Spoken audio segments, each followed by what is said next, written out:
क्या हालात देख रहे हैं कल के सुप्रीम कोर्ट के फैसले पे, क्या टेक है आपका? इलेक्शन होगा पाकिस्तान में मेरे ख्याल में। कब तक देख रहे हैं? लोग नहीं मानेंगे, इलेक्शन ही करवाएंगे। खबर क्या है? शेख रशीद साहब कह रहे हैं कि इनको कहा गया है कि 1.5 साल की कोई गारंटी नहीं, आप खुद निपटाएं जाके चीजें। ये बात दुरुस्त है? देखें, ये अगर न्यूट्रल अपने आप को न्यूट्रल करते हैं तो फिर ये तो हुकूमत से इलेक्शन छीन लेंगे। न्यूट्रल अगर अपने आप को बाहर रखते हैं तो फिर हुकूमत से अपोजिशन इलेक्शन छीन लेगी। ये तो पंजाब का इलेक्शन नहीं करवा पाए थे, अगर सियासतदान खुद बैठते तो पंजाब का नहीं हो पाया था, आपको पता है सारी चीजें। तो वो अपने आप को कहते तो हैं कि हमने बाहर रखा हुआ है। ये तो फिर होगा क्या उसके अलावा क्या देख रहे हैं फिर? नहीं, अब तो किसी के पास अक्सरियत नहीं है यहाँ पे। वो 25 आदमी फारिग हैं तो कुछ भी नहीं है। तो अगर ये री इलेक्शन में नहीं जाते, इलेक्शन होगा। कौन कहेगा नहीं इलेक्शन के लिए? देखें, सियासतदान को इलेक्शन में जाने से नहीं घबराना चाहिए। क्यों लोगों को और परेशान करते हैं? मेरे ख्याल में इलेक्शन ही इसका हल है, लोगों को इलेक्शन देना चाहिए। आप टिकट कब ले रहे हैं तहरीक इंसाफ की? मैं नहीं ले रहा, मेरा काम नहीं है। इतलात थी कि टिकट ले रहे हैं आप? नहीं, वो झूठ बोल रहे हैं लोग। मैं अपना काम करूंगा। ये पक्की बात है कि आप तहरीक इंसाफ की में शमूलियत? 100% भाई, ये काम बेहतर नहीं है जो हम कर रहे हैं। लेकिन आप ज्यादा तहरीक इंसाफ के उस राइट कॉर्नर पे चले जाते हैं, बाकी पार्टियों को एक्सपोज करके कम नजर आते हैं, इसकी क्या वजह है? नहीं, देखें, जब वो बुरा करेंगे तो उनको भी बुरा बताएंगे। इस वक्त सारी की सारी साजिश जो है वो आपके सामने हुई है। एक एक चीज सारे लोग जानते हैं, तो यहाँ पे आप अपने आप को बाहर नहीं रख सकते इस लड़ाई में से। This is for Pakistan, not for Pakistan. साहब जब गए थे तो चीजें तय नहीं थी? नवाज शरीफ साहब जब गए थे सबसे ज्यादा रोला मैंने डाला था, याद है आपको? और मैंने 2 महीने पहले बताया भी था कि ये आदमी जा रहा है, पकड़ लो। नहीं, आपने तब बताया था जब वो मेडिकल ट्रीटमेंट पे जा रहे थे। वो खबर आपने पहले दे दी थी। 2 महीने पहले बताया था। जब वो घर गए, क्विटल हुए, किंग्स पार्टी गिरी, डॉन लीक्स हुआ, तब तो आप फील्डिंग लगी की बात नहीं कर रहे थे। मेरे जो नवाज शरीफ ने करप्शन की हुई थी, वो करप्शन पे निकला था, कोई बैरूनी साजिश नहीं थी उस वक्त। आपको याद है? वो आज तक अपना मनी ट्रेल नहीं दे पाए। अगर सच्चे थे तो अब दे देते। अभी उनकी हुकूमत है, आज दे दें।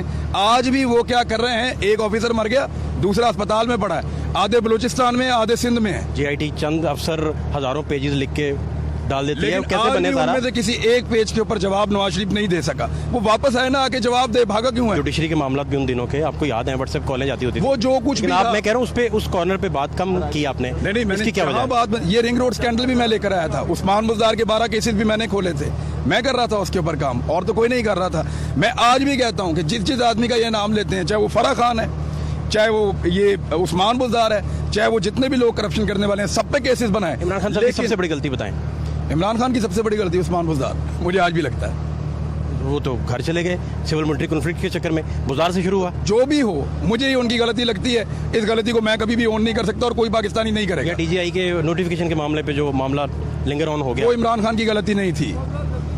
वो क्या कह रहे हैं आप? देखें, उसका इख्तियार है वज़ीर आज़म का, वो जिसको चाहे जैसे चाहे करे। मैं पॉलिटिकल गलती की बात कर रहा हूँ। आप समझ रहे हैं कि ये चीज़ें पॉलिटिकली हल नहीं अब होंगी? इलेक्शन से होंगी, और पॉलिटिक्स यही है मेरे ख्याल। इलेक्शन के बाद डॉलर स्टेबल होगा, चीज़ें नॉर्मल होंगी।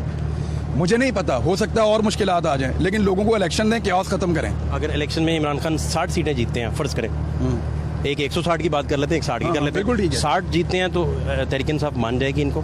तहरीक इंसाफ नहीं मानेगी ना, तो फिर लोग नहीं मानेंगे।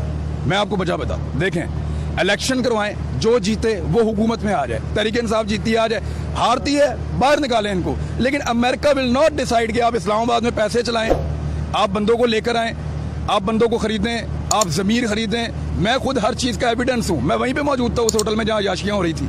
मैंने खुद अपनी आंखों से देखा है। वो जिस तरह के पैकेट्स के अंदर ये पैसे लेकर आ रहे थे, वहाँ पे सब मौजूद थे। ये पूरा का पूरा होटल किसके नाम के ऊपर बुक था और किसके नाम के ऊपर रातों रात अपनी ज़िंदगी को जो खतरा है वो, उसमें आप क्या समझते हैं? न्यूट्रलाइज हुए हैं मामला, नॉर्मलाइज हुए हैं, या स्टिल वो आपकी लाइफ को थ्रेट है, खतरा है, या आपको उठाया जा सकता है? मैं खतरे से परेशान नहीं हूँ। जिस वक्त आप फैसला करते हैं ना कि मुझे यहाँ खड़े होना है, आप कन्फ्यूजन खत्म करते हैं, तो फिर आपका डर भी खत्म हो जाता है भाई। Thank you so much.